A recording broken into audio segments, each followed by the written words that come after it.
আমেরিকাতে বা অন্য জায়গায় ধর্ষণ হয়, ভারতে ধর্ষণ হয়, আর হয় বলে আমার দেশে ধর্ষণ হবে, এটা তো জায়েজ হয়ে যাবে না। প্রথমত হচ্ছে যে আমেরিকার কথা বললে, মার্কিন যুক্তরাষ্ট্রের কথা বললে, মার্কিন যুক্তরাষ্ট্র আর যাই বলেন না কেন, সেটা তো সভ্যতার বিচারে ইউরোপ যেভাবে সভ্য হয়েছে, যুক্তরাষ্ট্র সেভাবে সভ্য হয় নাই।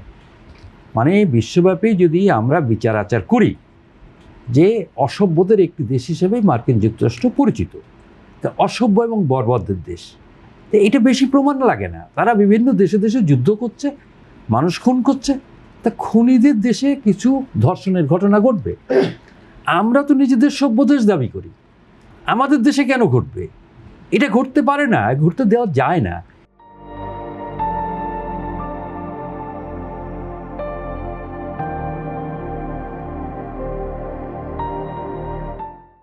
আবার যেমন আমাদের প্রতিবেশী দেশ ভারতের ধর্ষণের ঘটনা প্রায়ই ঘটে এবং ওদের দেশে বিচারও হয় না।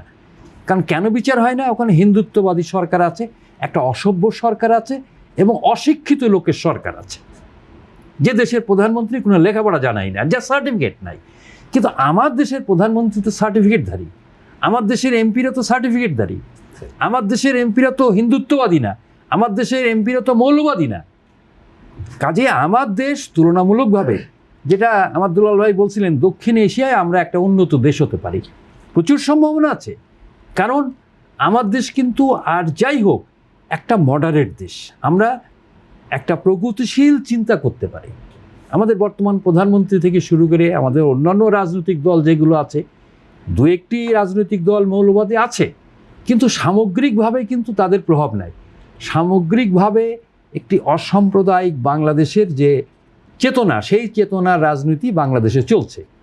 কাজে এইরকম একটি সময় বাংলাদেশে যদি ধর্ষণ হয়, ধর্ষণের ঘটনা হয়, তো এইটাকে আমরা খুব সহজভাবে নিতে রাজি না। এই ব্যাপারে আমাদেরকে দেখতে হবে। হ্যাঁ, যে একেবারেই হবে না এই গ্যারান্টি দেওয়া যাবে না, কারণ এই ধর্ষণের ঘটনাটা কিন্তু সেই আদিম কাল থেকে হয়ে আসছে। মানুষের মধ্যে একটা যে পশুবৃত্তি এটা থাকে, কিন্তু আইন শৃঙ্খলা যদি ভালো থাকে তাহলে এই পশুবৃত্তি কিন্তু তার বহিঃপ্রকাশ ঘটাতে পারে না। আমি মনে করি আমাদের আইন শৃঙ্খলা আগের যে কোনো সময়ের চাইতে যথেষ্ট উন্নতি হয়েছে এবং এটা আমি মনে করি সন্তোষজনক।